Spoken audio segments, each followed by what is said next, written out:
मोहतरम और मुअज़्ज़ज़ उलमाए किराम, नाज़रीन मजलिस, भाइयों और दोस्तों, हमारा ये प्रोग्राम अपने उन्वान के साथ जाहिर है कि कुछ बातें इसके अंदर बताई जाती हैं। प्रोग्राम का उन्वान क्या है और यहाँ आने वाले मुक़र्रिरीन में क्या बात हमारे सामने रखने वाले हैं। यूनिफॉर्म सिविल कोड, समान नागरिक कायदा या यूसीसी आप उसे कह सकते हैं। इसकी तफसीली बात तो हज़रत मौलाना आपके सामने रखने वाले हैं। मशवरे से जो तय हुआ है वो मैं आपके सामने रखूंगा और उसको ज़्यादा वक्त भी दरकार है, ज़्यादा देर वही आपके सामने बोलने में भी वाले हैं। दो तीन गुजारिशात ऐसे हैं जिसकी तरफ मैं तवज्जो दिलाना चाहता हूँ। आज जो कायदे कानून बनाने की बात हुकूमत की तरफ से आ रही है, अच्छा ये ऐसा नहीं है कि मैं इसमें कुछ भी बोल सकूँ, ऐसा उन्वान है कि आपको जो जज्बात में लाके अपना तकरीर का और माले का और जवाब देगा। बात कायदे की है तो कायदे में बोलना पड़ेगा। उसके लिए आपको जहां आप अपनी आंखों से देख रहे हैं तो हम अपने पास जमात में बात बोलते हैं, कान से नहीं सुनना, आंखों से देखना और सुनना भी आंखों से। ऐसा कैसे होता है? आंखें तो देखने की होती है, जहां इंसान की नजर होती है वहीं उसकी अटेंशन होती है, उसकी तवज्जो वहीं होती है। इसलिए सबसे दरखास्त है कि कोई आपकी तवज्जो मेरी तरफ बनी रहे। मोबाइल वगैरह है तो साइलेंट करते हैं। जो कानून बनाए जा रहे हैं इस मुल्क में तो वो इसलिए बनाए जा रहे हैं तो हुकूमत को बोलना है और हुकूमत से बोलेंगे या बोल रहे हैं, हम भी बोल रहे हैं, हमारे बड़े भी बोल रहे हैं, लेकिन मुझे आपसे बात करना है। वो इसलिए बनाए जा रहे हैं, इसलिए रोका जा रहा है, इसलिए मना किया जा रहा है क्योंकि हम खुद उस पर अमल नहीं करते। सच्ची और सीधी बात। आज नक्शों में आप उठा के देखिए, किसी जगह पे रास्ते हुआ करते थे 100 साल पहले, आज वो रास्ते वहां नहीं है। तो उसका साफ मतलब ये हुआ कि लोगों ने उस पर चलना छोड़ दिया, तो रास्तों में अपने निशान खोल दिए, तो रास्ते बाकी रहते हैं कि उस पर चला जाए। जिस तरह रास्तों पर चलने से रास्ते बाकी रहते हैं, बिल्कुल इसी तरह अगर हम शरिया पर चलेंगे तो शरिया बाकी रहेगी। ये क्या बात हुई कि हम शिकायत कर रहे हैं कि बिच्छू बड़ा डंक मार रहा है, सांप बहुत डस रहा है, ये शिकायत करना तो गलत बात है। जिसकी फितरत जो है वो तो करे। तो अलगर्ज शरीयत की हिफाजत कानून बनाने से या बचाने से नहीं होती, शरीयत की हिफाजत शरीयत पर अमल करने से होती। इसलिए यहाँ बैठा हुआ हर मुसलमान ये अज़्म करे, इरादा करे, नियत करे और अल्लाह से वादा करे कि या अल्लाह मेरी जितनी जिंदगी बची है, इस जिंदगी में जितने अमर आएंगे वो सारे के सारे शरीयत मुहम्मदी सल्लल्लाहु अलैहि वसल्लम के मुताबिक करूंगा। फिर चाहे वो शादी हो, तलाक हो या एक से ज्यादा शादियां हों, विरासत के मसले हों, हमारे घर के जितने मसाइल हैं हम वो शरीयत के मुताबिक करें। आपको कौन मना करता है शरीयत पर चलने से? कोई मना नहीं करता। जिन मामलात में हमें कोई मनाही नहीं है वहां तो हम अमल कुछ नहीं करते। तो ये भी हमें अपने कादर में झांक के देखने की जरूरत है। हम खुद अगर नहीं चलेंगे तो क्या कोई सकारात्मक आपको क्या बड़ी है कि वो तुम्हारी शरीयत की इबादत के लिए बोले? मुसलमानों, खुद इस्लाम के मुताबिक अपनी जिंदगी को ढालो ताकि इस्लाम महफूज रहे। नहीं इस्लाम के फितरत में मुसलमान महफूज रहे। शरीयत की इबादत मैं और आप करने वाले शरीयत की इबादत हरगिज़ नहीं। अल्लाह ने कुरान करीम में खुद फरमाया है इन्ना नहनु नज़्ज़लना ज़िक्रा व इन्ना लहु लहाफ़िज़ून, कि हमने अपने इस कलाम को उतारा, हम खुद इसके मुहाफ़िज़ हैं। जब अल्लाह कह रहे हैं कि हम खुद मुहाफ़िज़ हैं तो फिर अब अल्लाह के हिफ्ज़-ओ-अमान में आने के लिए मुझे और आपको कुरान से जुड़ जाने की जरूरत है। अगर हम कुरान से जुड़ेंगे तो खुद अल्लाह के प्रोटेक्शन में है। अल्लाह वादुल्लाह शरीफ में एंटीवायरस काम करेगा हमारे साथ और हमारे ऊपर किसी तरह के शैतानी वसवसों का और नफसानी वसवसों का असर नहीं। ये तो रही वो बात जो मुझे आपसे करनी थी। मुझे एक वाक़या याद आ गया, जुमा पे हुई था। एक मसला पेश आया था खल्क़ कुरान का। उस उन्वान पर अल्लामा बुवैसी रहमतुल्लाह अलैह को उस वक्त के बहुत बड़े आलिम दीन थे, उन्होंने टक्कर ली मौजूदा हुक्मरान से। उनको पाबंद सलासिल करके कैद खाने में डाल दिया और वो कैद खाना ऐसा था कि बड़ी जेल में कोठरी, तंग सी कोठरी के अंदर उन्हें ठोस के और वहां से वो जुमा का जब दिन आता था अपनी कोठरी से निकलते थे, घसीटते जेल की बड़ी दरवाजे तक, गेट तक आ जाते थे। तो वहां मौजूद दूसरे कैदियों ने कहा अल्लाह वाले तू इस तरह क्यों करता है? हम तुझे देखते हैं कि तू अपनी कोठरी से घसीटते हुए अपने जख्मों पे और जख्म बढ़ाते हुए चलता है और आन की गेट के पास बैठता है, फिर वापस चला जाता है। ऐसा अपने आप को मशक्कत में क्यों डाल रहे हो? उन्होंने बड़ा प्यारा जवाब दिया था। वही पैगाम समझ लीजिए मेरा पहला पैगाम है। हजरत ने जवाब दिया था कि आज जुमा का दिन है और अल्लाह ने कलाम मजीद में फरमाया व इदा नूदिया लिस्सलाति मिन यौमिल जुमआ फस्अउ इला जिक्रिल्लाह, कि जब जुमा के लिए मुनादी आवाज लगाए और पुकारे तो मुसलमानों को चाहिए कि वो अल्लाह के घर की तरफ, अल्लाह के जिक्र के लिए मस्जिद की तरफ लौटे। तो आज मेरी जंजीरें मुझे इस गेट तक जाने की इजाजत देती है तो मैं कोठरी से निकल के यहाँ तक आ सकता हूँ। इतना तो मैं कर सकता हूँ कि खुदा से महशर पूछेगा तू उतना जा सकता था, उतना क्यों नहीं गया? अरे आज तो हम चल के मस्जिद में आ सकते हैं, आज तो हम चाह के सिविल लॉज अपने घर के अंदर शरिया ला सकते हैं, आज हम अपने जायदाद में अपनी बेटियों को, बहनों के हिस्से दे सकते हैं, आज हम शरीयत के मुताबिक निकाह कर सकते हैं, आज हम शरीयत के मुताबिक दो फरीदैन के अंदर जुदाई और खुला कर सकते हैं, तस्बिया कर सकते हैं। आज हम जब शरीयत के मुताबिक खुद कर सकते हैं फिर नहीं करते तो फिर अल्लाह का बुरा बढ़ेगा ही तो क्या होगा? इसको भी झांक के देखने की जरूरत है। दूसरी जो बात मैं आज करके उस मौजूद के मुताबिक अपनी बात खत्म करूंगा, तो इसलिए भी आप सब तैयारी आवाज करते हैं कि इंशाअल्लाह हमारे घर में हर खुशी का मौका हो, हर गम का मौका हो, शरिया फॉलो किया जाए इंशाअल्लाह। दूसरी बात, अंग्रेज के जमाने में, अच्छा और थोड़ा सा मैं 1 मिनट पीछे, 1 मिनट और ज्यादा बोलूंगा इस बात में कि जिस वक्त भारत आजाद हुआ था तो जो लोग जाने वाले थे, जो जाना चाहते थे वो चले गए, पार्टीशन हुआ चले गए। तो जाते हुए लोगों से पुकार के उस वक्त यहाँ की क़यादत ने कहा था कि यहाँ रुको, हम तुम्हारे जान के मुहाफिज हैं, माल के मुहाफिज हैं, हम तुम्हारे दीन और शरिया के अंदर मुदाखलत नहीं करेंगे, आपको सारा प्रोटेक्शन मिलेगा, राइट टू इनडायरेक्ट मिलेगी, समानता, बंधुता सब यहाँ तुम्हें मिलेगा, तुम्हें जाने की जरूरत नहीं है। पुकार के हमें आवाज दे के रुकाया, तो जो जाने और तुम्हारे तो चले गए, जो रहने वाले थे हमारे बाप दादाओं के रहने का फैसला लिया। लंदन में राउंड टेबल कॉन्फ्रेंस हुई 1930 में। उस राउंड टेबल कॉन्फ्रेंस में मोहनदास करमचंद गांधी जी ने कहा था कि भारत के अंदर अल्पसंख्यक और जो मुसलमान हैं उनको बराबरी के हुकूक देंगे, हम इसका आश्वासन देते वादा करते। गांधी का ये पैगाम पूरे देश के मुसलमानों में ऐसा वायरल हुआ कि जिन्होंने जाने का मन बनाया था वो भी देश में रुके। और फिर मौलाना आजाद की वो जामे तरीन जो तकरीर हुई थी दिल्ली की जामा मस्जिद से कि तुम कहां जा रहे हो, अपने बाप दादा के मज़ारात छोड़ के कहां जा रहे हो, ये इस्लाम की पुरस्को इमारतें छोड़ के कहां जा रहे हो, लौटो वापस आओ, उससे फायदा नहीं होगा, जाने से नुकसान होगा। वो तकरीर सुन लिया उनकी।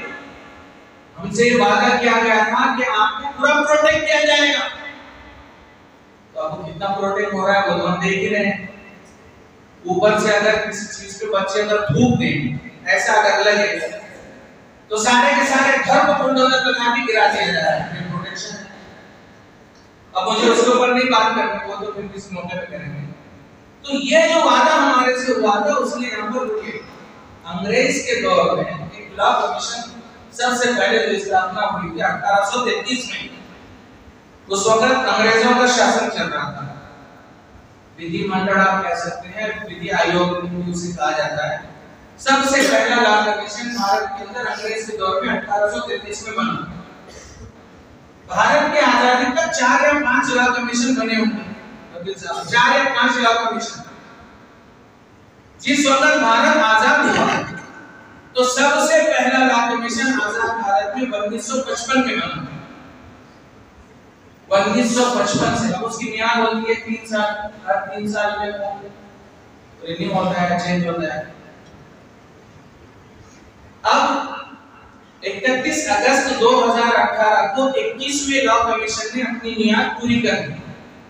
2018 कोविड से पहले, कोरोना से पहले, आप ध्यान रखें, कोविड से पहले 31 अगस्त उस लॉ कमीशन ने अपनी मियाद पूरी कर दी। अब ये जो समान नागरिक कायदा है ये कोई नया नहीं है, जब से आजाद भारत हुआ तब से चल रहा इशू। इनके एजेंडे में था, इनके वो मैनिफेस्टो में था, तो ये लोग लेकर आए हैं। अरे करने भी वाले होंगे, नीयत भी होगी, और फिर उससे जो है सियासी मफाद भी चाहते होंगे, वो अलग विषय है। लेकिन ये करने की नीयत से आए हैं। ये क्यों कह रहा हूं मैं थोड़ा सा उस पर तफसील करके बता रहा हूं। तो उन्होंने जो विधि आयोग बनाया, 21वां लॉ कमीशन खत्म हुआ, तो ये 21वें लॉ कमीशन में अच्छा होता है। लॉ कमीशन किस चिड़िया का नाम है? ये 5 लोगों पर मुश्तमिल एक टीम होती है जो पूरी इंडिया के अंदर जो कानून बनाने को, कानून को रेफर करने को और इंडिया में रहने वाले लोगों से डिमांड करती है कि तुम्हारी क्या राय है, क्या कानून बनाया जाए या इस पे हो रहा है अमल या नहीं हो रहा है। ये इसकी निगरानी करने के लिए 5 से 6 लोगों की टीम होती है। वो टीम ने 21वां लॉ कमीशन ने अपनी मियाद 31 अगस्त 2018 को मुकम्मल कर दी। पिछले साल नवंबर में 22वें लॉ कमीशन का गठन हुआ। सवाल हमारा ये है, एक लॉ कमीशन जो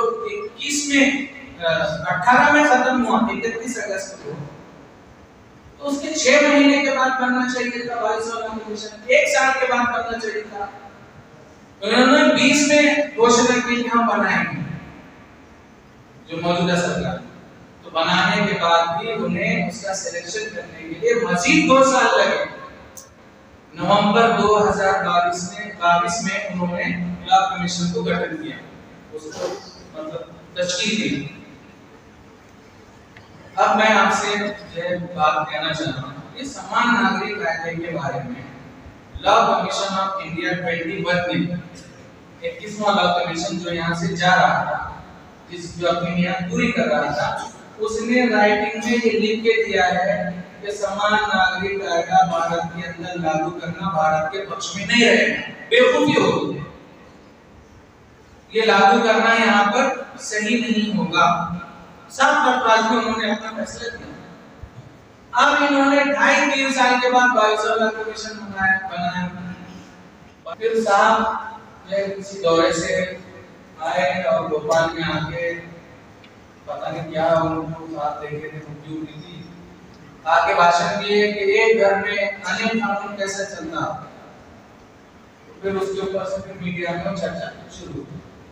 फिर ये इस विधि आयोग ने डिमांड किया कि 14 जुलाई तक हमको जो है ओपिनियन दियो कि करना चाहिए या नहीं करना चाहिए। अब जाहिर बात है कि एक सच्चा मुसलमान, अब इसमें सिविल लॉज इसके अंदर मुतासिर होते हैं। क्रिमिनल लॉज और सिविल लॉ दो तरह के कानून हैं। क्रिमिनल लॉ तो वो जिसको फौजदारी या दीवानी कहा जाता है, जिसके फौजदारी क्रिमिनल के अंदर जिसके आईपीसी के तहत फैसले होते हैं, इंडियन पेनल कोड के तहत। अब जो सिविल लॉज है, जो घर के मसले मसाइल हैं, वो हर एक को अपना अपना शरई, उसका मजहबी, उसका धार्मिक कानून की आजादी मिली। मुसलमानों का है तो मुस्लिम पर्सनल लॉ है, ईसाइयों का है तो क्रिश्चियन का उनका ईसाई पर्सनल लॉ है, सिखों का है तो उनका अपना पर्सनल लॉ है। पर्सनल उनका अपना जाती है, हमारी अपनी शरीयत और कायदे के हिसाब से घर के काम देंगे। हमको शादी किस तरह करनी है, तलाक किस तरह देनी है, अपने बच्चों को माल किस तरह बांटना है, मेरी मरने के बाद मेरी औलाद में नसीब क्या होगा, ये मैं मेरी शरीयत के मुताबिक करूंगा। इसके अंदर तो हस्तक्षेप करने का अधिकार नहीं है, ये तो राइट हमको पहले से ही मिला हुआ था। तो इस तरह हर एक को मिला हुआ है। अब साउथ इंडिया में जाएंगे तो मामू भांजी की लहरों में शादी हो सकती है।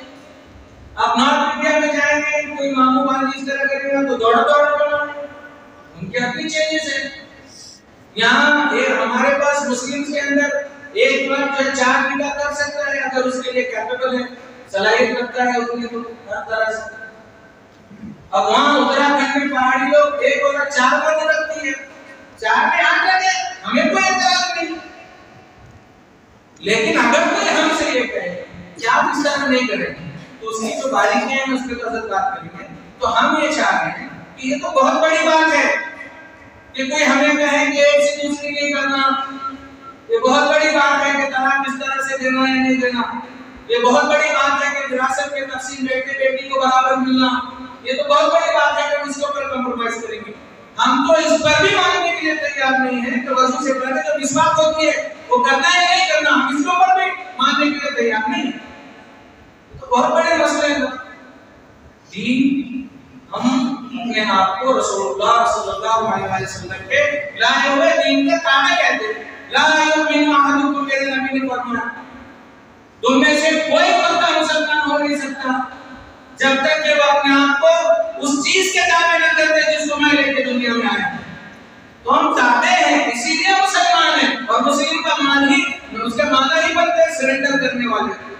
तो हमने सरेंडर किया है, हमारी मर्जी कोई नहीं, हमारी ख्वाहिश कोई नहीं, हम शरीयत के मुताबिक चलते हैं। चाहे खुशी का मौका हो, गम का मौका हो, जिंदगी गुजारने में जो मोड़ आते हैं, हर मोड़ पे हम अपने आप को शरीयत के ताबे करने चलते हैं। तो बहरहाल 2 बातें हैं, ये 22वां लॉ कमीशन आया है, इनका इरादा है ये लोग ये सब करने का। अब ये चाहे करें, बहुत सारे लोग बोल रहे हैं क्या होगा इनसे इख्तिलाफ करने से, क्या हो रहा है हमारे से 370 का हुआ, बाबरी का फैसला हुआ, अरे क्या हुआ वो हमारे हाथ में अंजाम थोड़ी है। कल जब आवाज लगेगी कि तुम आग लगाने वाले में थे या बुझाने वाले में थे, तो कहां खड़े रहेंगे। लोग तो बड़ी आसानी से बोल रहे हैं कुछ नहीं होता है, इसके अंदर भी कौन कह रहा है कि कुछ होगा। लेकिन मेरी जिम्मेदारी है कि मेरे सामने शरिया मुखालिफ अगर कोई कानून बनाने की बात कर रहा है तो कम से कम अपनी जबान तो खोलो, कुछ तो करो। ये तो बता दो कि मैं इतना कर सकता हूं कि मुझे इस तरह का नहीं चाहिए, मुझे ये पसंद नहीं है। जो फ्रीडम, जो आजादी मुझे मिली है वो बाकी रखी जाए, ये तो हम बोल ही सकते। लेकिन अगर अब इनको काम नहीं कुछ नहीं शुरू करे, ये स्कैन करने लगा रहे, अभी तो ड्राफ्ट भी नहीं आया, ऐसा भी बोल रहे, तो इंतजार करो फिर ड्राफ्ट आने का।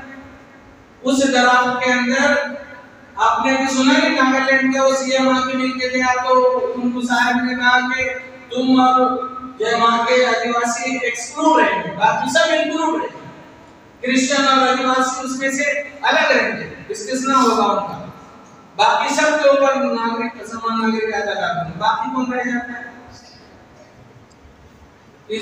वो जो सिखों को तो उनका तो संविधान में लिखा हुआ है, वो तो इतने पक्के थे कि पहले लिखा दी। तो खैर ये सारी चीजें इंशाल्लाह इस पर हम बात करेंगे। मैं बड़े अदब और एहतराम के साथ जो तार में बैठे हैं उनसे दरख्वास्त कर रहा हूं अंदर आ जाएं, दरमियान में जो जगह खाली है उसको पूर्ण कर दें। इंशाल्लाह जो बहुत ही कीमती और दर्जे की बात हजरत होने वाली है, दाएं बाएं नहीं चाहते हैं।